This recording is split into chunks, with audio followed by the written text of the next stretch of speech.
अपन अभी स्टार्ट कर रहे हैं विद क्वांटम नंबर्स ना। क्वांटम नंबर्स पढ़ेंगे, इलेक्ट्रॉनिक कॉन्फ़िगरेशन लिखना पढ़ेंगे और उसके बाद लास्ट में श्रोडिंगर वेव इक्वेशन पढ़ेंगे। तो बेसिकली जो क्वांटम नंबर्स हैं वो क्या होते हैं, what are quantum numbers? So what are quantum numbers? Quantum numbers basically represent quantum numbers basically represents address of electron. Quantum number basically represents address of electrons. So why do we need quantum numbers? हाँ अथर्व, यही subshell concept. Why do we need quantum numbers? Why do we need to figure out using these numbers की address क्या है? तो अभी तक हम जो बोर मॉडल पढ़ रहे थे, मेजरली हमने बोर मॉडल ही पढ़ा है. तो अभी तक हम जो बोर मॉडल पढ़ रहे थे उसमें केवल एक ही इलेक्ट्रॉन होता था हर एटम में. अपन ने याद है ना, बोला था कि this model is applicable to only those atoms which have single electron, है ना. बट ऐसा तो है नहीं है कि सारे एटम में एक ही इलेक्ट्रॉन हो. इलेक्ट्रॉन तो एक से ज्यादा कितने भी हो सकते हैं. In fact hydrogen is the only atom जिसमें एक इलेक्ट्रॉन होता है, बाकी सब में तो ज्यादा इलेक्ट्रॉन नहीं होते हैं. तो उन पर हम कौन सा मॉडल अप्लाई करें, उनको कैसे स्टडी करें, उनके इलेक्ट्रॉनिक कॉन्फ़िगरेशन कैसे बताएं. तो for that we need different models. तो अपन श्रोडिंजर्स वेव मैकेनिकल मॉडल पढ़ेंगे और उसको पढ़ने के लिए क्वांटम नंबर की जरूरत पड़ती है. अच्छा, जैसे बोर मॉडल है तो उसमें एटम में एक ही इलेक्ट्रॉन है, तो वो एक इलेक्ट्रॉन का एड्रेस भी एक्चुअली तो बताना पड़ेगा. उसमें भी एक इलेक्ट्रॉन है, बताना तो पड़ेगा कहाँ है. तो वो एक ही क्वांटम नंबर से हो जाता है. ऐसा नहीं कि हम क्वांटम नंबर पहली बार पढ़ रहे हैं, हमने थोड़ा बहुत क्वांटम नंबर पढ़ लिया. कैसे पढ़ लिया? तो कोई बोले कि भाई हाइड्रोजन एटम में इलेक्ट्रॉन कहाँ होगा, बताओ कहाँ होता है इलेक्ट्रॉन हाइड्रोजन एटम में? First orbit. ठीक है, फर्स्ट ऑर्बिट में, ग्राउंड स्टेट में. That means it's in orbit. अच्छा, अगर मैं उसको एनर्जी दूं थोड़ी बहुत, तो इलेक्ट्रॉन कहाँ पहुंचेगा? Higher orbit. भाई होगा, अनलेस इलेक्ट्रॉन एटम से बाहर ना निकले, होगा तो किसी ऑर्बिट में. तो अगर वो इलेक्ट्रॉन किसी भी ऑर्बिट में है, तो उस ऑर्बिट की लोकेशन, उस एटम की लोकेशन, उसकी स्पीड, उसकी एनर्जी, ये सब बताने के लिए क्या चाहिए? एनर्जी. क्वांटम नंबर नहीं, कौन सा ऐसा नंबर बताऊं कि तुम ये सारी चीजें बता दो? ऑर्बिट का नंबर दैट इज n, है ना. ऑर्बिट नंबर बता तो सब हम बता देंगे, होता है ऐसा. पर क्योंकि अब जैसे मैंने बोला इलेक्ट्रॉन n इक्वल टू 3 में है, तो बस सब कुछ बता दो कि भाई वो कितना दूर होगा न्यूक्लियस से, रेडियस निकाल सकते हो, कितनी स्पीड से चलेगा, वेलोसिटी निकाल सकते हो, कितनी एनर्जी होगी, कितनी काइनेटिक एनर्जी होगी, कितनी पोटेंशियल एनर्जी है. ये सारी चीजें अपन उस n की वैल्यू से निकाल लेंगे ना. और बस जैसे ही n बचा, एटम का इकलौता इलेक्ट्रॉन है, सब कुछ पता चल गया. पर अब अगर एटम्स में एक से ज्यादा इलेक्ट्रॉन आए, तो एक ऑर्बिट में वो सारे इलेक्ट्रॉन आ पाए, हो सकता है ये भी ना पॉसिबल हो. और प्लस अगर इलेक्ट्रॉन्स बहुत सारे हैं, तो उनके लिए जगह भी ज्यादा होनी चाहिए, नेचुरली ज्यादा जगह होनी चाहिए. तो वो ज्यादा जगह जब घेरेंगे, ज्यादा जगह जगह पर इलेक्ट्रॉन होंगे, तो उनके लिए अपन को एड्रेस के पैरामीटर बढ़ाने पड़ेंगे. ठीक है, एग्जाम्पल देता हूं तुम्हें. जैसे मान लो कि एक क्लासरूम है ना. एक क्लासरूम में बेंचेस लगी हैं, let's say 10 bench. Single seat वाली बेंच, पता है सिंगल सीट जो होती है, सिंगल चेयर, वो चेयर होती है, उसमें फ्लैप लगा होता है. मान लो एक क्लासरूम में, है ना, उस तरह की एक लाइन से 10 चेयर डली हैं. उस क्लासरूम में एक स्टूडेंट बैठा है, तो उस टीचर को उस स्टूडेंट की लोकेशन बताने के लिए बस वो चेयर का नंबर बताना है कि भाई वो पहली चेयर पे है, तीसरी चेयर पे है, 10वीं चेयर पे है. ठीक है ना. उस टीचर को उस एक स्टूडेंट की लोकेशन बतानी है, तो बता देगी 10वीं चेयर, दैट्स इट, है ना. बैक बेंचर एसोसिएशन का मेंबर है, 10वीं चेयर पे बैठा है ना. बट सपोज कोई इन्विजिलेटर बाहर से आए, है ना, बड़ा स्कूल है एकदम अनसेंट, बहुत बड़ा स्कूल है, कोई इन्विजिलेटर बाहर से आए, तो उस इन्विजिलेटर को अगर उस स्टूडेंट को अमंग ऑल अदर स्टूडेंट्स उस स्टूडेंट को लोकेट करना है, मान लो वो इन्विजिलेटर आके पूछे प्रिंसिपल से कि वो स्टूडेंट कहाँ है, तो प्रिंसिपल बोलेगी क्या 10वीं बेंच पे, और इन्विजिलेटर ढूंढ लेगा, बताओ। नहीं नो सर, रोल कॉलम का नंबर बताना पड़ेगा सर। पहले बताना पड़ेगा कि भाई किस बिल्डिंग में, ऐसा हो सकता है कि किसी स्कूल में इतना बड़ा अनसेंट स्कूल हो कि 3-4 बिल्डिंग हो, हाँ ना, एमरालाइट जैसे, देखो इसका एमरालाइट स्कूल है, पता चल गया अपन को, है ना, अपने स्कूल के बारे में तो बोलेगा, राइट। सो बहुत बड़ा स्कूल है, 3-4 बिल्डिंग है, तो पहले बताएंगे कि भाई इस बिल्डिंग में, फिर ऑब्वियसली बिल्डिंग्स हैं तो फ्लोर्स होंगे, तो भाई इस फ्लोर पे, फिर फ्लोर पे बहुत सारे रूम है तो भाई इस रूम में, फिर उस रूम में किस सीट पे वो स्टूडेंट है पता चल जाएगा।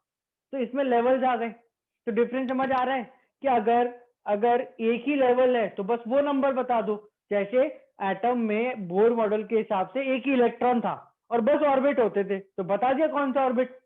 पर अभी क्या होगा कि अगर अपने पास ज्यादा इलेक्ट्रॉन हुए और ज्यादा लेवल्स हुए तो अपन को ज्यादा नंबर्स चाहिए, तो for that we need these quantum numbers.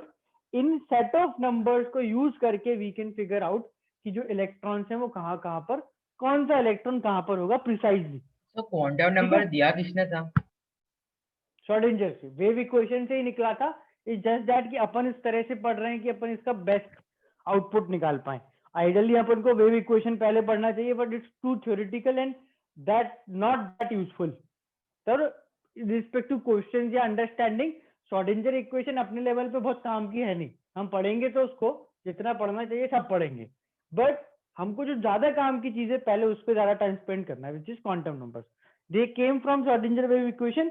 कोई सब साइंटिस्ट उसके पीएचडी स्टूडेंट या एग्जैक्ट किसी ने दी हो तो I don't exactly remember, but this is all related to Schrodinger wave mechanical model.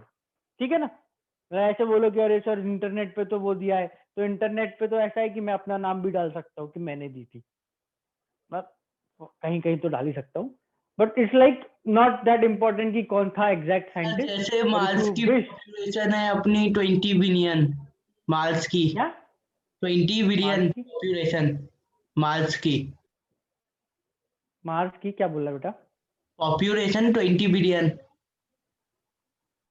समझ नहीं आ रहा क्या बोल रहा है, लिख दे चैट में। सर पॉपुलेशन शायद। सर वो बोल रहा है कि मार्स की पॉपुलेशन 20 बिलियन है, मार्स प्लेनेट की। हाँ सर, नेट पे सर्च करेंगे यही आ रहा है। अच्छा अच्छा, और यूरेनस मैं की गया था, मेरे को तो नहीं दिखे इतने लोग मार्स पे। Sir 10 billion. अरे वो बोल रहा था देखने की हद होती है, ये उसका कहने का मीनिंग ये होगा। मैं तो वही तो मैं बोल रहा हूँ, मैं गया था मुझे तो कोई दिखा नहीं। आईआईटी से सीधा मार्स चले गए। फेंकने की हदों को तो पार कोई भी कर सकते हैं ना, हम भी कर देते हैं थोड़ा बहुत। राइट, देखो क्वांटम नंबर्स में पहले अपन बात करते हैं कि क्वांटम नंबर्स क्या होते हैं और बेसिक आइडिया कि वो क्या रिप्रेजेंट करते हैं, है ना, क्या रिप्रेजेंट करते हैं, क्वांटम नंबर्स क्या होते हैं। तो देयर आर 4 क्वांटम नंबर्स, और वो रिप्रेजेंट क्या करते हैं। तो देखो सबसे पहले अपन थोड़ा सा डिस्कशन करते हैं। इफ यू रिकॉल, मैंने एक वेव का डायग्राम बनाया था। मैंने वेव के डायग्राम में तुमको दिखाया था कि अब इलेक्ट्रॉन क्योंकि वेव है तो वो कहीं भी प्रेजेंट हो सकता है। तो थोड़ा सा वो पार्ट देखो। जैसे मैं बोलूं कि एक एटम की न्यूक्लियस है, ये न्यूक्लियस बीच में, इस पे जेडी चार्ज है, ये प्रोटॉन्स न्यूट्रॉन्स सबका मिला के टोटल जेडी चार्ज है। और अब इलेक्ट्रॉन एज अ वेव इसके आसपास एक रीजन में ऐसे प्रेजेंट है। पहले तो क्या था, इलेक्ट्रॉन पार्टिकल था, और पार्टिकल था तो वो एक सर्किल में ऑर्बिट में घूमता था, पर अब वो पूरा wave as a region present है। तो इस वेव के रीजन को यू विल कॉल ऑर्बिटल। इस वेव के रीजन को you will call orbital. The word is different, it is not same as orbit, this is orbital ना, ये ऑर्बिट नहीं है, ये ऑर्बिटल है। ऑर्बिटल रिप्रेजेंट ऐसे ही करेंगे क्या? नहीं, अपन सिंपल शेप्स बनाएंगे, आउटर बाउंड्री बना देंगे। ऐसे तो मैं इसको और भर देता हूं, पर अपन जब रिप्रेजेंट करेंगे ना तो अपन क्या करेंगे, आउटर बाउंड्री, ये कि भाई ये एक ऑर्बिटल है। अब बना तो देखो ये भी सर्किल है और जो ऑर्बिट है वो भी सर्किल की तरह, पर इसमें डिफरेंस बताता हूँ। This is a 3D region. See imagine imagine कि हम इलेक्ट्रॉन की वेव को इमेजिन करने का मतलब है कि इट इज नॉट रियल, तुमको समझाने के लिए बोल रहा हूँ। इलेक्ट्रॉन की वेव को स्ट्रिंग की तरह मान लो, स्ट्रिंग की तरह तुमने मान लिया कि इलेक्ट्रॉन की वेव है ना। फिर तुम्हें याद है कि वो जो अपनी धागे की रील होती है, गिट्टी भी बोलते हैं उसको, वो जो स्ट्रिंग है वो तो बहुत पतली होती है, धागा तो बहुत पतला होता है, पर जब अपन उसको उस पे वाइंड कर देते हैं, जब अपन उस पे उसको वाइंड कर देते हैं तो वो मोटी सी गिट्टी बन जाती है एक। देखी है किसी ने? Yes sir. Yes in fact sir. सबने ही यस देखी है ना? देखिए तो हाँ वो सर देखिए, इतना तो देखा है। वाइंड कर करके, धागा वाइंड कर करके अपन क्या करते हैं, उसको एक मोटा सा रील जैसा बना देते हैं, वो ऐसा मार्कर का जैसे मोटा बन जाता है। अब देखो वो जो धागा है वो तो पतला था, पर वो धागा जब पूरी तरह तुमने एक किसी भी चीज पर लपेटा तो वो मोटा होकर इस तरह का एक 3D रीजन बन गया। तो एक ऑर्बिटल भी ना उसी तरह का एक रीजन होता है, उस पूरे रीजन में इस तरह से एक वेव प्रेजेंट है। ठीक है, पूरे रीजन में इस तरह से एक वेव प्रेजेंट है। अगर तुम वेव को एक स्ट्रिंग की तरह, धागे की तरह ट्रीट करते हो। और एक तरीका हो सकता है, इमेजिन करो एक बलून है, हवा का गुब्बारा, और उसमें तुमने खाली ट्रांसपेरेंट हवा की बजाय लेट्स से रेड कलर का स्मोक भर दिया, बलून में रेड कलर का स्मोक भर दिया। ठीक है, इमेजिन उस बलून के सेंटर पर न्यूक्लियस है और आसपास स्मोक है। तो वो जो स्मोक है, जो धुआं है, इमेजिन दैट धुआं इज द वेव, वो इलेक्ट्रॉन की वेव है। तो उस बलून के अंदर, उस न्यूक्लियस के आसपास वेव कहाँ कहाँ प्रेजेंट है? किसी पर्टिकुलर पाथ पे प्रेजेंट है या सब जगह? सब जगह। सब जगह। सब जगह। बीच में न्यूक्लियस है, इसके आसपास के पूरे रीजन में हम बोलेंगे वेव प्रेजेंट है। तो वो पूरा रीजन है ना, उसको हम क्या बोलते हैं? Orbital. These are the region जहां पर इलेक्ट्रॉन प्रेजेंट होता है। Orbital is the region where electron wave is present.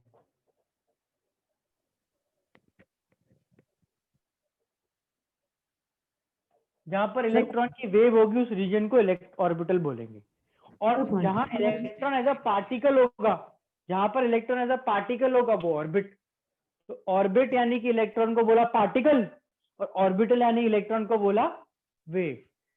और उस पूरे रीजन को जहां पर इलेक्ट्रॉन की वेव प्रेजेंट है कॉल्ड एज ऑर्बिटल। देखो ऐसा होगा, बोलते बोलते हम इवेंचुअली बोल देंगे ऑर्बिटल में इलेक्ट्रॉन है। तो बस इलेक्ट्रॉन बोलने का मतलब ये नहीं हुआ कि अब इलेक्ट्रॉन पार्टिकल हो गया। इलेक्ट्रॉन है इन ऑर्बिटल मींस इलेक्ट्रॉन की वेव प्रेजेंट है। इलेक्ट्रॉन है इन ऑर्बिटल मींस इलेक्ट्रॉन की वेव प्रेजेंट है। ठीक है, तो इलेक्ट्रॉन की वेव जहां इस रीजन में प्रेजेंट होगी, दैट रीजन इटसेल्फ पूरा का पूरा, whatever shape, whatever name, whatever size, सब कुछ इज कॉल्ड एज ऑर्बिटल। तो इलेक्ट्रॉन जैसे बोर मॉडल में ऑर्बिट में होता था, अब कहां पर होगा? ऑर्बिटल में। ऑर्बिटल। बस सिंपल सा डिफरेंस आया है, पर बस ये है कि बोर मॉडल के ऑर्बिट सब सर्कुलर होते थे, कोई छोटा कोई बड़ा, पर सारे होते सर्कुलर थे। इस वेव मॉडल में, क्वांटम मॉडल में, ऑर्बिटल्स अलग अलग साइज एंड शेप्स के होते हैं, अलग अलग size and shape. So that would be the difference जो ऑर्बिट और ऑर्बिटल में होगा। ऑर्बिट तो सर्कुलर इमेजिनरी पाथ है, पर orbital can be of different shape, size, etcetera etcetera. Sir आपने बोला कि ऑर्बिटल की साइज और शेप डिफरेंट होता है, तो सर वो कभी कभी ऑर्बिटल एक दूसरे को किसी पॉइंट पर क्रॉस भी करते होंगे सर, तो उस पॉइंट पे ओवरलैप कर सकते हैं। इलेक्ट्रॉन टकराते हैं? इलेक्ट्रॉन टकराते दिखे तो नहीं, मतलब नहीं हो सकता। हो सकता है, टकराएंगे तभी तो एनर्जी एक से दूसरे को देंगे, समझो, है ना। तो दिस इज वेव का कॉन्सेप्ट। इसमें इलेक्ट्रॉन का टकराना इस वेव का ओवरलैप करना, वेव का ओवरलैप कर जाना। तो ये अपन जब वेव पढ़ेंगे ना, उसमें एक्चुअली पढ़ेंगे कि अगर हम वेव की तरह एग्जैक्टली इलेक्ट्रॉन को ट्रीट करें तो सारे वेव के उस पे जो मॉडल से एप्लीकेबल है। सर ये जो वेव है यही इलेक्ट्रॉन है या फिर सर इन वेव के मतलब अंदर इलेक्ट्रॉन है? नहीं, ये जो वेव है यही इलेक्ट्रॉन है, ये इलेक्ट्रॉन की ही वेव है। जैसे साउंड की वेव होती है, लाइट की वेव होती है, पानी की वेव होती है, इलेक्ट्रॉन की वेव है। सर ऐसे कैसे कह सकते हैं सर इस वेव में मतलब कितने इलेक्ट्रॉन है सर? वेव तो कितनी भी हो सकती है सर। तुम्हें देख के थोड़ी बताना है बेटा कि भाई इसमें कितने इलेक्ट्रॉन है। और सर लाइन तो बहुत लंबी दिख रही है, 15-20 तो होंगे, ऐसा नहीं है ना। हमने बोला 2 इलेक्ट्रॉन है, तो वेव तुम्हें एक लाइन बनाना, एक बनाओ, 100 बनाना, 100 बनाओ। सर रीजन अपन बताने के लिए वेव बनाइए। सर अपन जब ऑर्बिट वाले रिलेटेड क्वेश्चन करते थे तो उसमें अपन ऑर्बिट को n मान के करते थे। तो सर अपन जब ऑर्बिटल वाले वो क्वेश्चन सब करेंगे बता तब दूंगा, नंबर में सब बता दूंगा कि कौन से नंबर होते हैं, क्या लेना है। पर अभी जस्ट फोकस ऑन की जो मैंने समझाया वो समझ आया। बहुत ज्यादा बताया भी नहीं है मैंने, क्योंकि इसमें अपन को बहुत डिटेल में जाना नहीं है। मैंने केवल इतनी सी चीज बोली है, इलेक्ट्रॉन वेव है और जहां वो प्रेजेंट है दैट इज ऑर्बिटल। सारे नंबर्स में बताऊंगा ना, तो अभी आधी अधूरी चीज पूछ के क्या करोगे। सारे नंबर स्ट्रक्चर्ड वे में समझाऊंगा मैं तुम्हें। चलो कैसा जो क्या है। स्ट्राइक करेंगे तो मतलब जो वेव स्ट्राइक करेंगे उन्हें ओवरलैपिंग। दो वेव मर्ज हो गई, जो इलेक्ट्रॉन टकरा गए, जो इलेक्ट्रॉन एक से दूसरे को एनर्जी देंगे, वो ओवरलैपिंग के कारण होगा। और सर एक इलेक्ट्रॉन की कितनी भी वेव हो सकती है? जरूरी नहीं है कि एक वेव। इलेक्ट्रॉन पूरी कितनी भी वेव का मतलब क्या, एक इलेक्ट्रॉन वेव की तरह रीजन में प्रेजेंट होगा, वेव की तरह रीजन में प्रेजेंट होगा। तुम डायग्राम पे मत जाओ, डायग्राम तो अपन ऑर्बिटल का बनाते, इलेक्ट्रॉन का नहीं बनाते। हम तो वो रीजन बता देते हैं कि इसमें जहां चाहे देख लो इलेक्ट्रॉन इलेक्ट्रॉन मिलेगा। ये तो रेफरेंस डायग्राम है। हम जब बोलेंगे कि भाई ऑर्बिटल कैसा, तो भाई बोलेंगे ऑर्बिटल कैसा, ये रहा ऑर्बिटल, ये लो, इसके अंदर क्या है, वेव प्रेजेंट है। बना के थोड़ी दिखाना है किसी को कि अच्छा ये देखो ऐसी वेव दिखती है ना, ये ऑर्बिटल है, इसके अंदर वेव है। जिस रीजन में वो वेव प्रेजेंट होगी that region is called as orbital. अब ये रीजन या जो ऑर्बिटल्स हैं can be of differentiate size energy, तो उनको अपन इन क्वांटम नंबर से डिफरेंशिएट करते हैं। First quantum number is called as principal quantum number. Principal quantum number, इसको अपन सिंबल n से रिप्रेजेंट करते हैं। 4 क्वांटम नंबर्स हैं, चारों के एक एक अपने छोटे छोटे सिंबल हैं। तो पहला जो है प्रिंसिपल क्वांटम नंबर, और इसका symbol if you check is same as orbit. Orbit का नंबर भी n था, प्रिंसिपल क्वांटम नंबर भी n है। तो ये प्रिंसिपल क्वांटम नंबर एक्चुअली में ऑर्बिट ही है।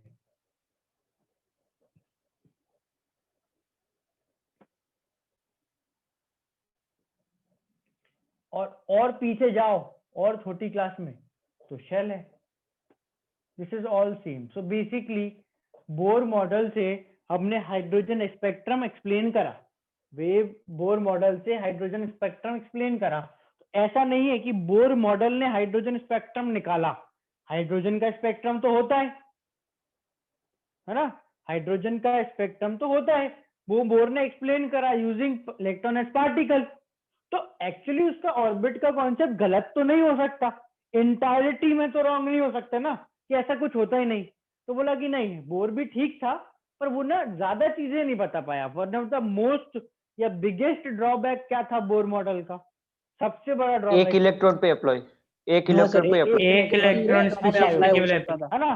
भाई एक इलेक्ट्रॉन के लिए तो चीजें सही है ना। अब अगर आपके एटम्स में ज्यादा इलेक्ट्रॉन है और इसमें बोर क्या करे, थोड़ा कम पढ़ा लिखा था, वो एक इलेक्ट्रॉन तक ही पढ़ पाया, ज्यादा पढ़ा लिखा था तो सब पे बता देता, ऐसा कुछ समथिंग लाइक दैट। तो इलेक्ट्रॉन अगर एक है तो वी यूज ऑर्बिट, और एक से ज्यादा है तो we use set of numbers, जिसमें पहला इज वही सेम ऑर्बिट का नंबर या शेल का number, but we call this as principal quantum number. अब हम उस n को ऑर्बिट का नंबर ना बोल के प्रिंसिपल क्वांटम नंबर बोलेंगे, ठीक है।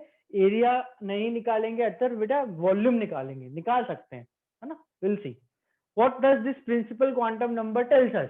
तो this principal quantum number tells us about, देखो ये जो n है, बताना मुझे ना, इस n से वो जो इलेक्ट्रॉन है उसके बारे में क्या डिड्यूस कर सकते हो। जो ऑर्बिट है कौन से ऑर्बिट n की कौन वैल्यू से से, शेल में है। कौन से शेल है, अच्छा शेल, अगर शेल है वो तो पता चल गया, पर क्या अपन इससे आइडिया लगा सकते हैं क्या एन से? हाँ ठीक है, एनर्जी तो है ही। सर क्या अपन इलेक्ट्रॉन इससे आइडिया लगा सकते हैं कि इलेक्ट्रॉन न्यूक्लियस से कितने दूर होगा? इसका आइडिया लगा सकते हैं? Yes sir. यस किसी भी yes, निकाल लो, है ना। एन जितना बड़ा होगा इलेक्ट्रॉन न्यूक्लियस से उतना दूर होगा, मतलब ऑर्बिट उतना बड़ा होगा। तो इससे पहली चीज हमें पता चलती थी साइज, और दूसरी चीज एनर्जी। तो भाई there is huge similarity, size and energy. पहले भी एन बताता था, अब भी एन बताता है, और भी चीजें बताता है। अब जैसे कोई बोले वेलोसिटी, हाँ तो ठीक है ना, वेलोसिटी भी बताएगा, पर velocity is basically energy, one of the part of that is energy. v कम होगा तो k ही कम होगी, है ना। तो उस तरह से it is indirectly energy only, है ना। तो दिस इज एंगुलर मोमेंटम, वो भी एनर्जी है भाई। p या एंगुलर मोमेंटम इज √2m/k ना। तुम अगर मोमेंटम पता चलेगा तो काइनेटिक एनर्जी पता चल जाएगी। तो इनडायरेक्टली अपन को n से साइज और एनर्जी पता चलती है, ठीक है। दिस इज फर्स्ट, पहले थोड़ा थोड़ा पढ़ेंगे एक बार क्वांटम नंबर को, और फिर रिपीट करके एक्चुअली डिटेल में पढ़ लेंगे। Second quantum number which doesn't exist in Bohr model is called as azimuthal quantum number.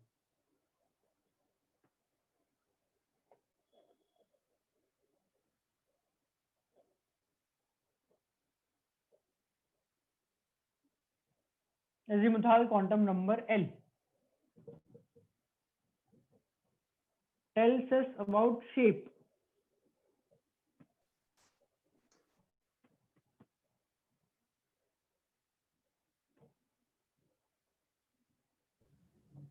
Of subshell. देखो, second quantum number is L और name is Azimuthal quantum number. ये अपन को शेप ऑफ द सबशेल बताता है। दो तीन चीजें यहाँ पे अपन डिस्कस कर लेते हैं। हमने बोला बोर मॉडल के हिसाब से ऑर्बिट होता है, और ऑर्बिट पे इलेक्ट्रॉन होता है, क्योंकि एक इलेक्ट्रॉन का प्रॉब्लम ही नहीं है भाई। तुम्हारी स्कूल में मान लो फॉर एग्जांपल, तुम्हारी स्कूल में सारे बच्चे एक ही क्लास में पढ़े,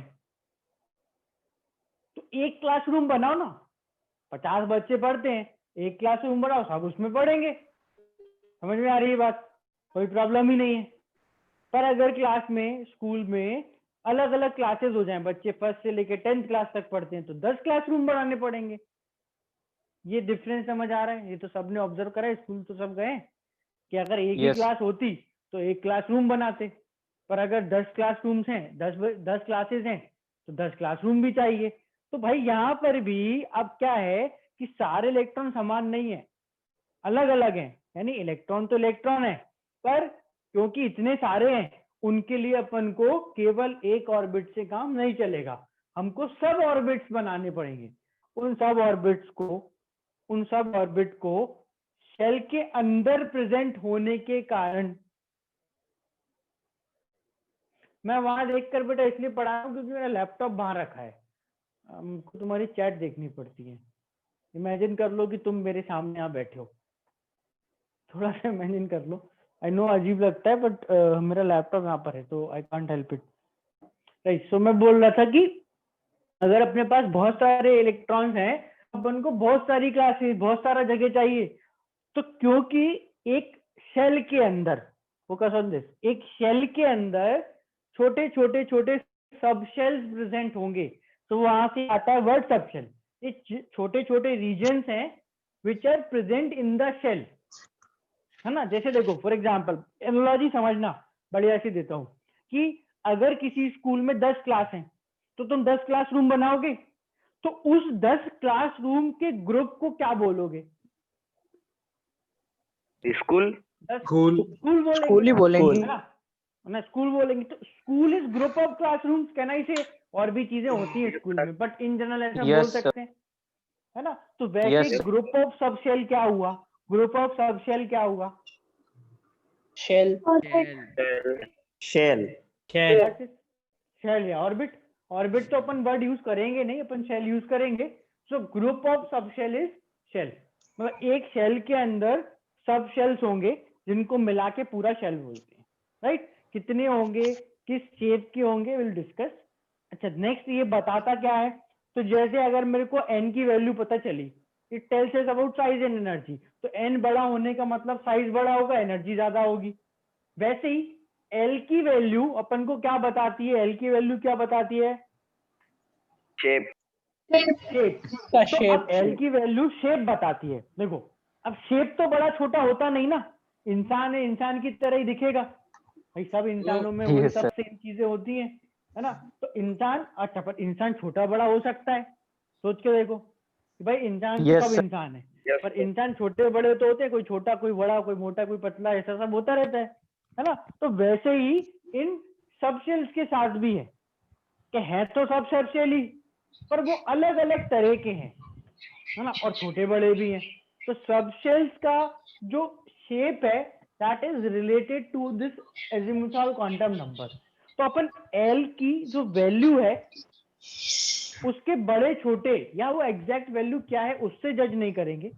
अगर L की अलग वैल्यू आई, जैसे L1 है, बेटा बताऊंगा मैं कितने सबशेल होते हैं, कौन सा सबशेल कब होगा, कहाँ नहीं होगा, सब बेसिक बेसिक चीजें सुनते रहो भी बस। हाँ लेन क्यों लिखा आपने, बताता हूँ। सो बेसिकली मैं बोल रहा हूँ कि L की वैल्यू अगर अलग हुई तो अपन को शेप अलग बोल देना है ना। L की वैल्यू अलग तो शेप अलग। अब कोई दो चीजों का शेप अगर अलग हो, दो चीजों का शेप अगर अलग हो, ऑल्दो उनमें सेम चीज है, तो उनको अलग नाम बोलोगे। For example Yes, sir. Yes sir. Yes, sir. This is a marker, ये मार्कर है और इसमें इंक है, और ये इंक की बॉटल है, इसमें भी इंक है, अबे गिर गई। तो पर ये जो बॉटल है, ये जो बॉटल है और ये जो मार्कर है, इनका शेप अलग है। यस सर, तो अलग अलग हो जाएंगे दोनों। Yes, sir. अलग है। अगर मैं इन दोनों को सेम नाम से बताऊं कि तुम दोनों मार्कर हो या तुम दोनों बॉटल हो, तो चलेगा क्या? No sir. No, sir. अलग अलग है। Different होगा सेम सर। लॉजिक भाई, दो चीजों का शेप अगर अलग है वो सेम कैटेगरी को बिलोंग करते, पर दो चीजों का शेप अगर अलग है तो उनको नाम तो अलग देना पड़ेगा ना। सिंपल सी बात है, नाम भी अलग देंगे। इसलिए ब्रैकेट में लिखा क्योंकि does not primarily represent name, but it is obvious, shape अलग नाम अलग। भाई शेप अलग और नाम अगर सेम रख दिया तो पहचानोगे कैसे, नाम से बुलाओगे कैसे? है ना? Yes. लोग तो घर वाले अपने बच्चों के नाम अलग अलग रखते हैं, मतलब ऑब्वियसली रखना ही पड़ता है भाई, सबका नाम सेम रख देंगे फिर कैसे चलेगा, है ना। एक तो बोला सब सभी पूरा आ जाएगा। हाँ मतलब वही, तो मतलब ऑब्वियसली नाम तो अलग रखना ही पड़ता है। तो वो L अलग होने से शेप तो अलग होगा ही, नाम भी अलग हो ही जाएगा, राइट। फर्दर अपन डिटेल डिस्कशन करते हैं, एक बार सारे लिख लो। Next third quantum number is magnetic quantum number.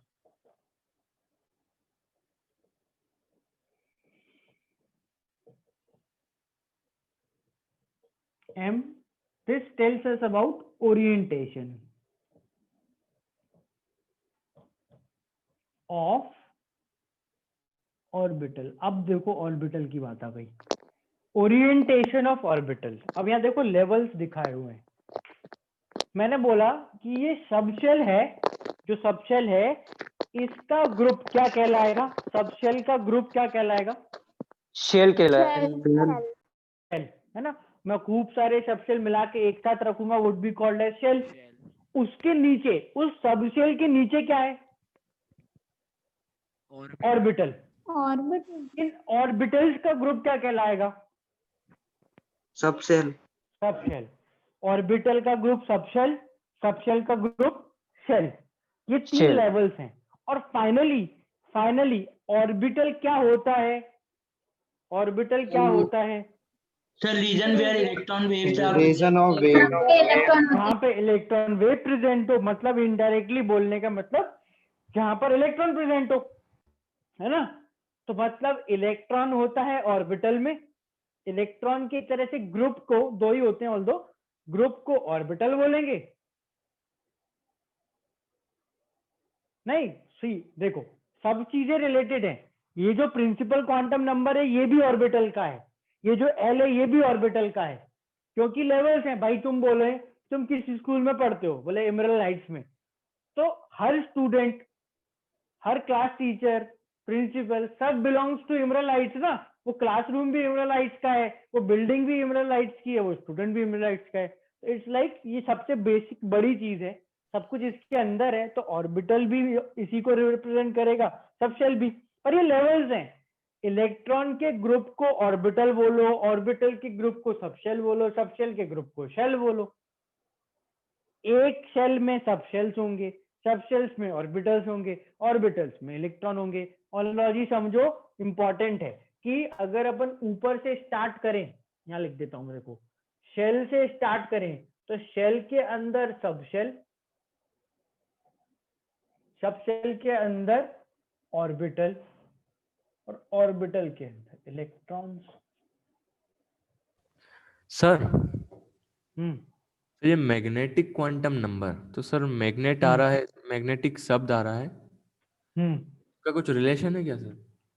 है, बाद में पता चल जाएगा, जब इस पे डिटेल डिस्कशन करेंगे तो पता चल जाएगा। अभी मैं मोटा मोटा आइडिया दे रहा हूँ कि भाई अगर तुम्हें एम की वैल्यू दे दी जाए तो तुम बोल देना कि अच्छा ओरिएंटेशन ये बताता है, वर्ड ओरिएंटेशन। और तो अभी मैंने ये एक्सप्लेन नहीं करा, तो मैं कर रहा हूँ, तो इस तरह से मोटा मोटा आइडिया दे रहा हूँ। पर एग्जैक्टली मैग्नेटिक क्वांटम नंबर क्यों बोला, will discuss in detail.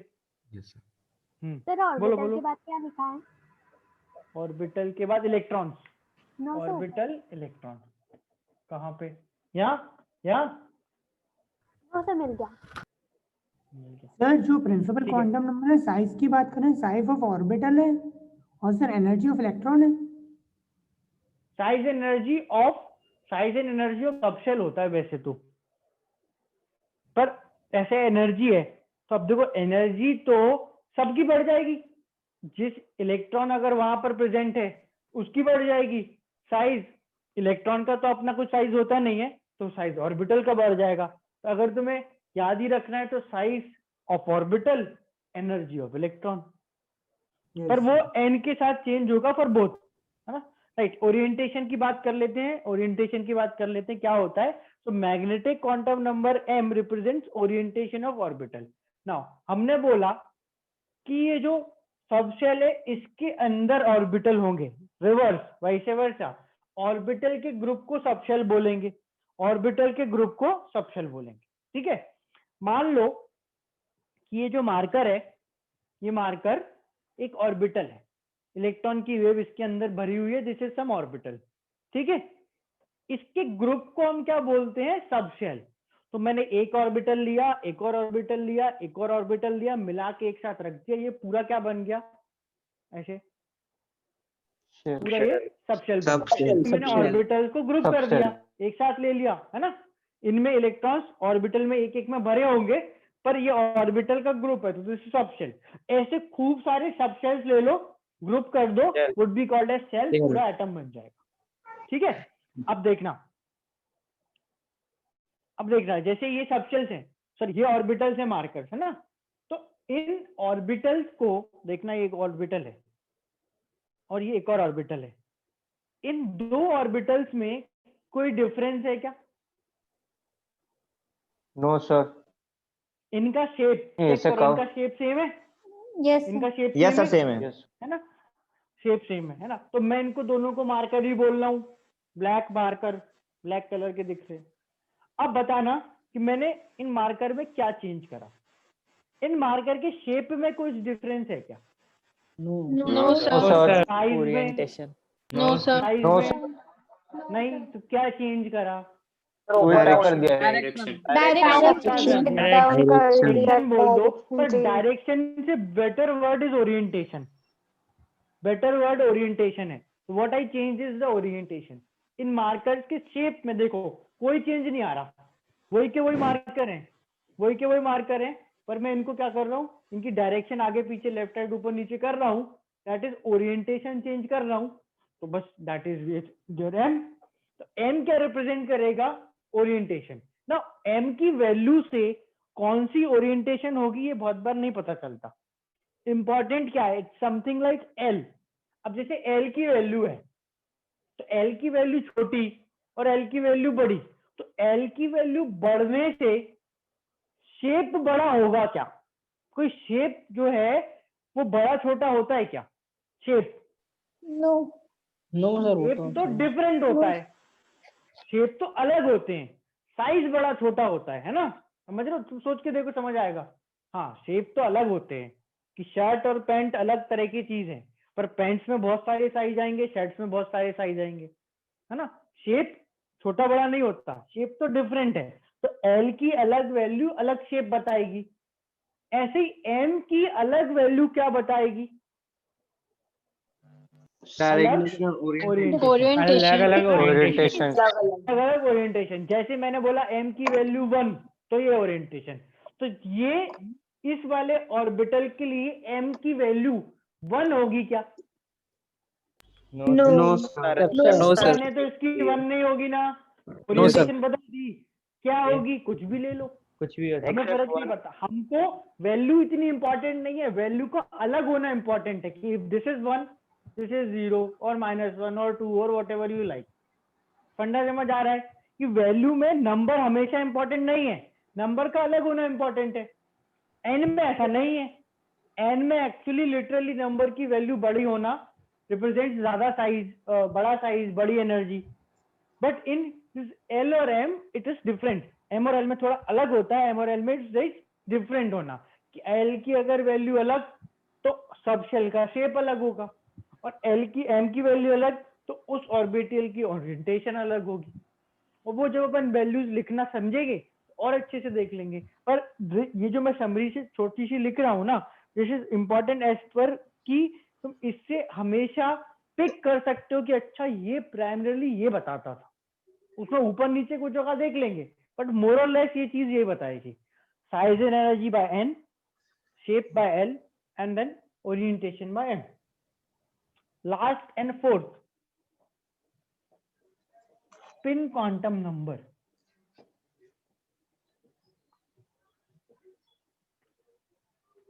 Symbol s, what does this represent? इसके नाम में लिखा है।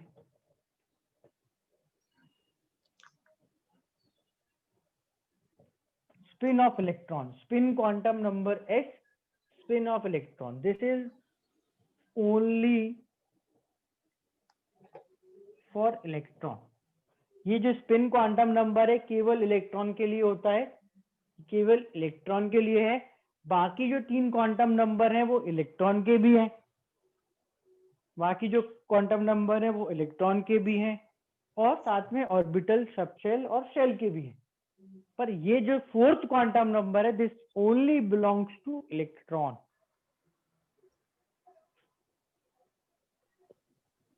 ठीक है सर। सर अभी आपने बताया कि शेप मतलब शेप डिफरेंट होनी चाहिए, 5 डिफरेंट नहीं होता सर। जैसे सर कोई शेप जैसे ट्राइंगल है और फिर रेक्टेंगल है, तो फिर उनका एरिया बढ़ जाएगा, तो फिर साइज भी तो फिर बड़ा हो जाएगा सर उसका, ऑर्बिट या ऑर्बिटल का। अच्छा, बड़ा ही हो जाएगा, छोटा नहीं हो सकता। हाँ, फिर छोटा बड़ा मतलब कुछ भी हो सकता है सर, तो शेप हो सकता है ना कुछ भी। तो तुम just by looking 2 different shape की चीजों का साइज बड़ा छोटा बता दोगे क्या? Just by looking. एक स्क्वायर बनाऊंगा, एक रेक्टेंगल, बता दोगे कि किसका साइज ज्यादा है? No sir. नहीं। अच्छा, 2 रेक्टेंगल बनाऊंगा तो? Yes sir. Yes sir. आ रही बात समझ में? आ रही बात समझ में? नहीं आ रही? यस सर, आ रही। समझदार तुम हुई, वो तो समझ आ ही गया मुझे। शेप के होना चाहिए, वो एक ही शेप के होंगे ना। They all belong to the same subshell. सारे के सारे ऑर्बिटल सेम सबशेल को अगर बिलोंग करेंगे तो भाई उनका शेप तो सेम ही होगा, अलग क्या होगा? ओरिएंटेशन। फिर अगर एक शेल के सबशेल में है तो सबशेल का एक शेप है, अब शेप में डिफरेंट क्या कर सकते हो? साइज अलग कर दो। श्रोडिंगर ने कितने क्वांटम नंबर दिए थे? Spin quantum number is for electron only. So let's see what does this represent. This represents spin of electron. So electron को हम वेव तो लेते हैं, और उसकी एनालॉजी भी है कि भाई इलेक्ट्रॉन की स्पिन का वेव से क्या लेना देना है। But let's imagine for a while, थोड़ी सी देर के लिए, कि इलेक्ट्रॉन पार्टिकल है। ठीक है, इलेक्ट्रॉन पार्टिकल है, और वो पार्टिकल एक सर्कुलर बॉल की तरह है। अपन ने अगर इमेजिन करा हो कभी इलेक्ट्रॉन को, तो हाँ, एक छोटी सी बॉल की तरह ही सोचा होगा। अब वो इलेक्ट्रॉन की जो बॉल है वो जैसे अर्थ है अपनी एक्सिस पे रोटेट करती है, स्पिन करती है, उसी तरह से लेट से स्पिन करें। तो मुझे ये बताओ कि वो स्पिन की कितनी डायरेक्शंस होती हैं? स्पिन की दो क्लॉकवाइज और एंटी क्लॉकवाइज, है ना? और उनको बताते कैसे हैं? यूजिंग वर्ड क्लॉक के रेफरेंस में, तो क्लॉकवाइज एंड एंटी क्लॉकवाइज. तो basically it is actually there that की इलेक्ट्रॉन एज अ पार्टिकल और as a wave spins on its axis और इलेक्ट्रॉन्स हैव स्पिन. ठीक है, वो वेव में किसी और तरह से रिलेटेड होती है. I will discuss that. Imagine कर लो स्पिन क्वांटम नंबर के लिए इलेक्ट्रॉन पार्टिकल और वो अपनी एक्सिस पे घूमता है, तो दो तरह से घूमता है. अगर वो दो तरह से घूमता है तो there are two spin quantum number, plus half minus half. Spin quantum number दो है, plus half and minus half. ठीक है, अब मैंने अच्छा इनको बहुत बार यहाँ पे फिर से लिख देता हूं ताकि तुमको याद रहे. इस तरह से भी लिखा जाता है. Spin quantum number s equals two plus minus half. They only represent कि स्पिन क्वांटम नंबर दो ही होते हैं, है ना, प्लस माइनस हाफ. गौरीश बेटा चलो, स्पिन क्वांटम नंबर दो ही होते हैं, प्लस माइनस हाफ. एंड ये मैंने बस फर्स्ट लाइन हटाई है, that is quantum number word. Sir ये हाफ क्यों आया? सर समझ नहीं आया. हाफ क्यों आया? हाफ तो मेरा मन कर रहा था कि यार नंबर में होल नंबर अच्छा नहीं लगता, फ्रैक्शन लिखते हैं, तो उसका ना इतना ही इम्पोर्टेंस है ना. हाँ, तुमको अच्छा नहीं लग रहा हाफ, पर तुम्हारी चलेगी मेरी चलेगी, यानी you know the answer. Sir तो मतलब ये दो वैल्यू होंगी इसकी, सिर्फ इसके अलावा कोई चीज नहीं हो सकती. इसकी केवल दो वैल्यू होती है. मैं बताता हूँ हाफ क्यों आता है. सो बेसिकली देखो, जो डायरेक्शन है वो दो हैं. ठीक है, केवल दो होती है स्पिन की डायरेक्शन. ऐसे तो डायरेक्शन इनफाइनाइट है, पर स्पिन की डायरेक्शन दो, क्लॉकवाइज एंड एंटी क्लॉकवाइज. एक डायरेक्शन क्लॉकवाइज, एक एंटी क्लॉकवाइज. तो what is the difference between those two direction? Opposite of each. एक क्लॉक की तरह. पॉजिटिव होगी, एक नेगेटिव.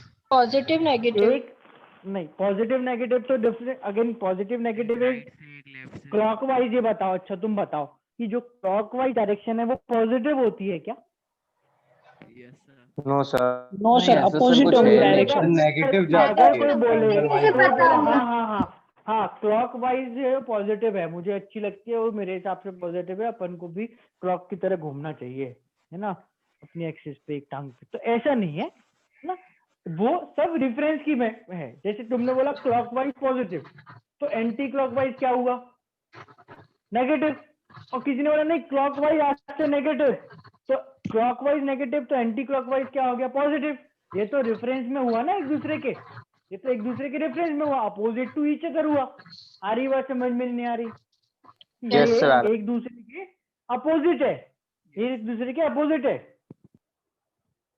ठीक है, अब अगर मैं बोलूं कि इलेक्ट्रॉन की स्पिन क्या, तो क्लॉकवाइज एंटी क्लॉकवाइज के लिए हमने दो चीजें, दो नंबर ले लिए. हाफ तो ऐसे ही ले लिया टाइम पास, पर हमने उसके साथ लिया प्लस और माइनस. तो प्लस और माइनस बताता है कि जो स्पिन है वो एक दूसरे के अपोजिट है. That's it. अगर कम बोलना है तो इतना ही है. क्या बोलो? सर मैग्नेटिक क्वांटम नंबर और स्पिन क्वांटम नंबर में क्या डिफरेंस होगा? वो भी तो एक तरह से डायरेक्शन बता रहा था मैग्नेटिक क्वांटम नंबर, और स्पिन में भी किसकी डायरेक्शन? वेव की. मैग्नेटिक किसकी? सर वेव की. किस नहीं लिखा हुआ, पढ़ के बता दो बेटा. Sir orientation of magnetic orbital. Orbital की. और ये किसकी स्पिन है? सर इलेक्ट्रॉन मींस वो ऑर्बिटल की, और ये इलेक्ट्रॉन पर्टिकुलर की. एक ही चीज कैसे हुई? ऑर्बिटल तो पूरा रीजन है, इलेक्ट्रॉन स्पेसिफिक की स्पिन बताता है ये. ऑर्बिटल तो पूरा रीजन है. सर ऐसा बोल सकते हैं जिस डायरेक्शन में इलेक्ट्रॉन जाएगा उस डायरेक्शन में उसकी ऑर्बिटल की डायरेक्शन भी होगी? नहीं बोल सकते, बोल सकते तो मैं बोल देता. ओके वो सर. तो कोई भी चीज जो मैं नहीं बोल रहा ना, नहीं बोल सकते. पूछ सकते हो, एकदम पूछो, मैं मना नहीं करता, कभी भी पूछो खूब. पर वो जो चीज मैं नहीं बोल रहा ना, वो तुम भी नहीं बोल सकते. सर ऑर्बिटल के अंदर कितने भी इलेक्ट्रॉन हो सकते हैं? दो मैक्सिमम. उस पे आ रहे हैं अपन. देखो स्पिन क्वांटम नंबर अपने पास दो हैं, एक प्लस हाफ एक माइनस हाफ. तो इन दो स्पिन वाले electron can be there in an orbital. Maximum नहीं होगा तो भी चलेगा, ऑर्बिटल खाली. है ना, चलेगा, कोई प्रॉब्लम नहीं आई। ऑर्बिटल जो है वो खाली है, कोई प्रॉब्लम नहीं है। पर there can be a maximum of 2 electron in any orbital. केवल मैक्सिमम 2 इलेक्ट्रॉन हो सकते हैं किसी भी ऑर्बिटल पे, ठीक है। तो अपन देखो इनको चेक करते हैं, हाउ क्या हो। तो एटम है अपने घर में, देखो कोई एटम पड़ा हो एक आध किचन में, शक्कर वक्कर के डब्बे में, निकाल के देखना कितने इलेक्ट्रॉन है। हाउ ही पूछ, पूरा घर ही भरा हुआ है। पूरा घर जान मानेगा तो भी नहीं मिलेगा। दिखेगा ही नहीं। वो सॉडेंजर से पूछते अपन, भाई 2 क्यों, एक काम कर 10 कर ले, थोड़े बहुत ऊपर से पैसे ले लेना, 2 में तो काम नहीं होगा ना, 8-10 तो करो कम से कम, है ना, ऐसे कर लो, ब्राइब कर देते हैं। 10 इलेक्ट्रॉन मान जाते, चलो 10 में सेटल, 10 नहीं चलो 5 में सेटल करते हैं, ना तेरी ना मेरी, है ना, ऐसे कर लो। ना तेरी ना मेरी। सर मेरा मतलब ऐसे तो सर मतलब कोई रीजन है क्या स्पेसिफिक कि 2 ही होते हैं, या फिर ऐसे मतलब बनाए हुए हैं? सी देखो ऐसा ऑब्जर्व होता है, अपन बहुत सारे फिनोमिना पढ़ते हैं जो एटम में एक्चुअली होते हैं, जिनके बेसिस पे दिस इज कंक्लूडेड कि ऑर्बिटल्स में इलेक्ट्रॉन 2 होंगे। बहुत सारे फिनोमिना हैं कंपाउंड्स का, मैग्नेटिक नेचर, जैसे magnet is not the only thing जो मैग्नेटिक नेचर शो करती है। एटम, सारे एटम्स, ऑलमोस्ट सारे एटम मैग्नेटिक नेचर शो करते हैं, गैसेस मैग्नेटिक नेचर शो करती है। बहुत इंपॉर्टेंट फिनोमिना है जो बताता है कि जो इलेक्ट्रॉन की स्पिन है, इसके कारण चीजों का नेचर मैग्नेटिक होता या नहीं होता है। तो अगर हम इन दोनों को जोड़ें, इन स्पिन्स को मिला दें, तो नेट रिजल्ट क्या आता है? 0। और अगर मैं एक ही तरह की स्पिन को जोड़ूं तो वैल्यू कैंसिल होगी या बढ़ेगी? बढ़ेगी सर, बढ़ेगी। ऑर्बिटल्स में इलेक्ट्रॉन अगर प्रेजेंट होते हैं, तो अगर वो पूरा भरा हुआ है, सपोज तुमने बॉर्डर लाइन मान ली कि अच्छा हमने सर की बात मान ली, एक ऑर्बिटल में 2 इलेक्ट्रॉन, तो अगर वो ऑर्बिटल पूरा भरा तो उसकी नेट स्पिन क्या आएगी? 0 है ना। अब मैं अगर एक एटम के सारे ऑर्बिटल यानी कि सारे सबशेल यानी कि सारे शेल कंप्लीटली भर दूं, तो पूरे एटम की नेट स्पिन क्या आएगी? 0। ऐसा देखा गया कि जो atom even number of electron से पूरा भरता है, उसकी नेट स्पिन तो 0 आती है। और जिसमें इलेक्ट्रॉन का नंबर ऑड होता है, सोचिए देखो, ऑड नंबर ऑफ इलेक्ट्रॉन है 3, 5, 7, 15, 20, 15, 25, तो उसमें टोटल स्पिन 0 आ सकती है क्या? माइनस ऑफ 1 तो कुछ बचेगा, है ना। ये ऑब्जर्वेशंस के बेसिस पे आता है ना, ऑब्जर्वेशन के बेसिस पे। तो ऐसा होता है, तो पूरा एटम का एक स्ट्रक्चर बन के आया। सर अपन ऐसा है कि 10 मिनट पहले पढ़ना स्टार्ट करा और आज बताओ अरे यार दोनों ही 3 इलेक्ट्रॉन होते थे, गलत थे लोग। ऐसा नहीं है, बहुत सारी चीजें हैं, 100 of theories, 100 thousands of theories and observations, most importantly observation. Sir हम स्पिन को ऐड करेंगे, सर ये कुछ समझ में नहीं आ रहा, इसका मतलब स्पिन ऐड करेंगे इसका मतलब जैसे ये है कि भाई कैसे समझाऊं, कुछ अच्छा एनालॉजी दूं। स्पिन को ऐड करेंगे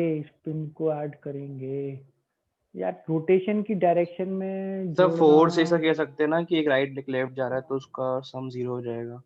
हाँ एक तरह से फोर्स है, बट एग्जैक्टली स्पिन समझाऊं तो कोई घूमने वाली चीज पे एग्जांपल देना चाह रहा हूँ मेरे को, पर समझ नहीं आ रहा कोई एग्जांपल। हाँ चलो ऐसा ले लो, अब तुमने यार अभी काइनेमेटिक्स पढ़ रहे हो, अभी तो स्ट्रेट लाइन है ना। Yes sir. हाँ अभी तो रोटेशन में मोशन, चलो पर फॉर एग्जांपल जैसे वो एक स्विंग होता था ना, मैरी गो राउंड, पता है? हाँ सर। वो मैरी गो राउंड एक स्विंग होता था, यस सर, है ना। उसको अपन ने घुमा दिया, वो झूला होता था जिसमें गोल गोल घूमते थे, फिर चक्कर आते थे। Yes sir. हाँ यस। उसमें अपन बैठ गए, है ना, और उसको घुमा दिया खूब जोर से, वो चलने लगा, घूमने लगा। और मान लो कि तुम अगर वो काफी बड़ा सा है और उस पे तुम जिस डायरेक्शन में वो घूम रहा है उसी में और दौड़ने और लग जाओ, तो बाहर वाले इंसान को तो बहुत ही तेज घूमते देखोगे, उसको जलन होगी, यार ये तो बहुत ही तेज झूले पे घूम रहा है। मान लो अगर तुम है ना अपोजिट डायरेक्शन में दौड़ने लग जाओ, तुम उसको रुके हुए भी दिख सकते हो, इंप्लाइड कि तुम उतनी तेज दौड़ लो। तो इट्स लाइक स्पिन को जोड़ना कि 2 इलेक्ट्रॉन है, दोनों एक ही तरह से घूम रहे थे, दोनों एक साथ होंगे तो नेट रिजल्टेंट ज्यादा आएगा। Yes sir. Yes sir. एक और एग्जांपल, तू बुरा मत मानना है ना, मतलब तुमने कुछ ऐसा किया कि तुम्हारी पिटने की नौबत आ गई फॉर एग्जांपल, ठीक है, और घर पे मम्मी पापा दोनों हैं फॉर एग्जांपल फिर से बोल रहा हूँ, और तुमने कुछ ऐसा कुछ कर दी, हरकत कर दी, तो तुमको थप्पड़ पड़े दो, एक मम्मी से एक पापा से, और दोनों एक ही गाल पे पड़े, तो तुम्हारी नेट स्पिन जो है ज्यादा हो जाएगी। Yes sir. एक सीधे हाथ का और एक उल्टे हाथ का अलग अलग गाल पे पड़ा तो नेट स्पिन 0 हो जाएगी। समझ रहे हो तुम? यस क्या सर। बोल रहा हूँ मैं? Yes sir. तो वो दोनों तरफ इलेक्ट्रॉन से की सेम spin फोर्स की से तरह पड़। है। हाँ, सेम फोर्स से तो पढ़ते ही हो, तो इतना ज्यादा होता है कि हम कैलकुलेट ही नहीं कर पाते, पढ़ते सेम फोर्स से ही है पर, है ना? तो इट्स समथिंग लाइक दैट। और अपन अभी इलेक्ट्रॉन्स को थोड़ा सा रेफरेंस डायग्रामेटिकली भी बना के देखेंगे, तो विल अंडरस्टैंड कि स्पिन को अपन अपोजिट और सेम बोल के क्या करेंगे एक्चुअली। अभी यहाँ पे एक चीज डिस्कस कर लेते हैं, ध्यान से समझ लेना। उसके लिए एक नोट लिख लो, इसके बाद लिख लेना, मैं ऊपर लिख रहा हूँ that an orbital can accommodate maximum of 2 electrons। ठीक है, एक ऑर्बिटल में विथ, आगे ऐड कर लो, विथ अपोजिट स्पिन। एक ऑर्बिटल में, not in the subshell, not in the shell, not in atom, एक ऑर्बिटल में, किसी ऑर्बिटल में कोई भी शेप साइज एनर्जी का हो, उसमें मैक्सिमम 2 इलेक्ट्रॉन्स ही आ सकते हैं विथ अपोजिट स्पिन। ठीक है, स्पिन उनकी अपोजिट होगी और उनका नंबर होगा maximum 2, right? Net 2 electrons maximum with opposite spin एक ऑर्बिटल में आ सकते हैं। सर दोनों का स्पिन कभी सेम नहीं हो सकता एक ऑर्बिटल के अंदर? एक ऑर्बिटल के सेम नहीं हो सकता। अगेन आता कैसे है? तो ऑब्जर्वेशंस की तो बेसिस पे। सेम क्यों नहीं हो तुमको सकता? प्रूव करके दिखाऊंगा कि सर? अगर तुम एक्सपेरिमेंटली ये चीज देखते हो तो इलेक्ट्रॉन्स इसको प्रूव कैसे करेंगे, बोलो। सर जो अभी आपने एग्जांपल दिया ना सर, एक 3 इलेक्ट्रॉन थे, एक का पॉजिटिव स्पिन था प्लस हाफ, एक का माइनस हाफ, आपने कहा था सर एक बच जाएगा कोई, ये दोनों कैंसिल आउट होने के बाद। अगर ऑड नंबर होगा, माइनस ऑर्बिटल का हाफ होगा और ना वो प्लस तो। हाफ के, माइनस हाफ और प्लस हाफ के कितने भी इलेक्ट्रॉन ले लो, पर टोटल अगर वो ऑड है नंबर में, तो जोड़ के 0 आएगा क्या? No sir. No sir. Sir odd नहीं हो सकता ना। सर एक क्वेश्चन है। ऑड नंबर का मतलब 3 इलेक्ट्रॉन है, 2 प्लस हाफ 1 माइनस हाफ, तीनों प्लस हाफ तीनों माइनस हाफ, तो कभी भी नेट सम 0 नहीं आ सकता। नेट सम केवल 0 आता है जब इनका नंबर इवन हो, और बहुत बार तब भी नहीं आता। ऐसा भी नहीं है भाई, तुम्हारे पास 2 इलेक्ट्रॉन है, दोनों की स्पिन प्लस हाफ है, एक ही ऑर्बिटल में नहीं होंगे, वो कहीं कहीं पर होंगे, पर दोनों की स्पिन प्लस हाफ है, तो नेट सम 1 आ गया।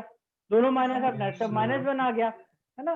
बट ऑड में तो कभी 0 आ ही नहीं सकता ना। तो ये ऑब्जर्वेशंस हैं, ऐसी ऑब्जर्वेशंस के बेसिस पे कंक्लूड करा जाता है this an electron can, an orbital can accommodate a maximum of 2 electrons with opposite spin।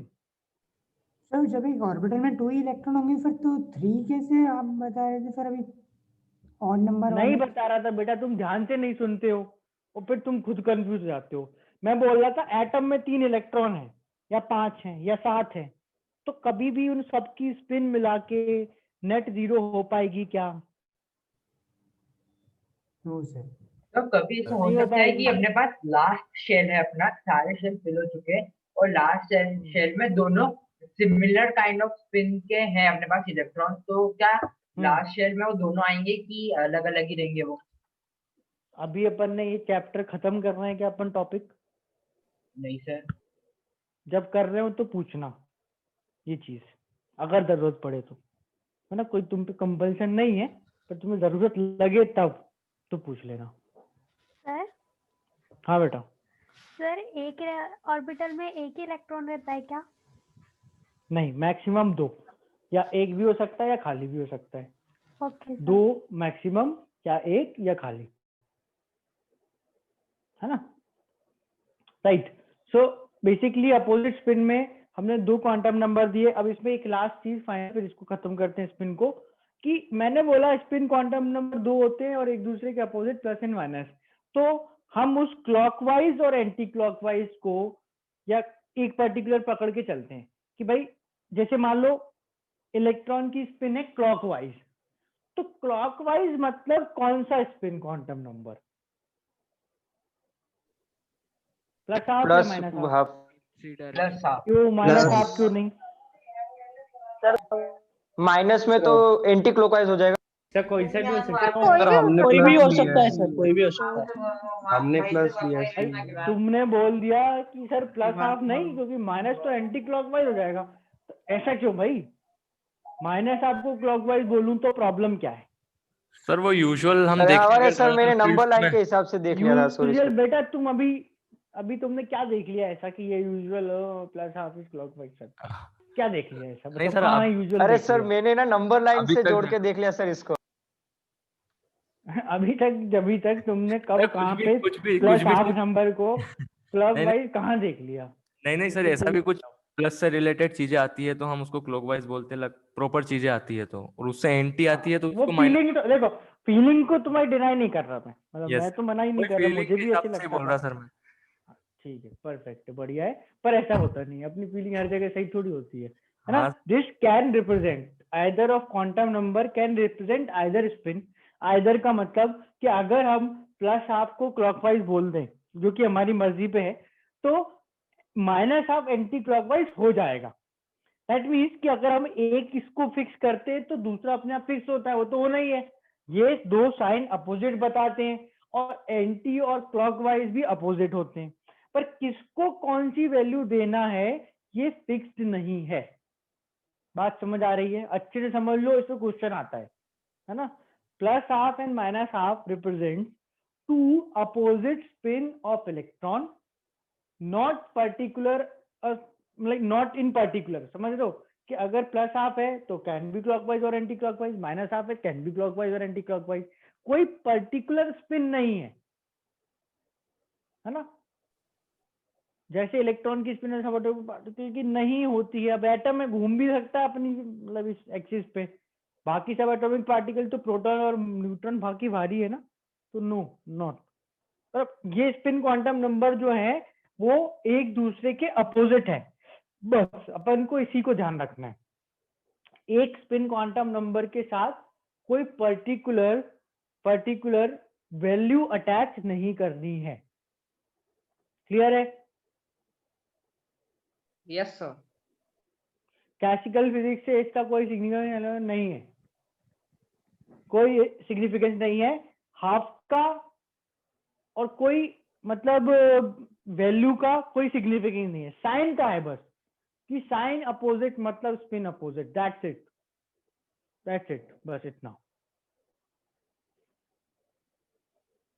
ठीक है ना? So these are all quantum numbers and then broad idea कि ये क्वांटम नंबर्स क्या बताएंगे। ठीक है, ब्रॉड आइडिया कि ये क्वांटम नंबर्स क्या बताएंगे। चलो, बिकॉज अभी अपन ने काफी ज्यादा डिस्कशन इस पे कर लिया, तो आगे मैं नहीं कर रहा हूँ क्योंकि आगे अपन को काफी कुछ पढ़ना है। So let's discuss few doubts और नेक्स्ट क्लास में अपन इसको खत्म कर लेंगे फिर।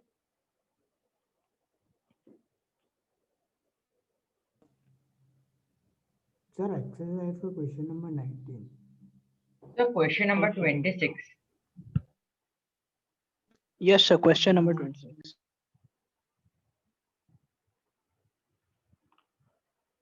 पेज नंबर बताओ। Sir page number 89। 89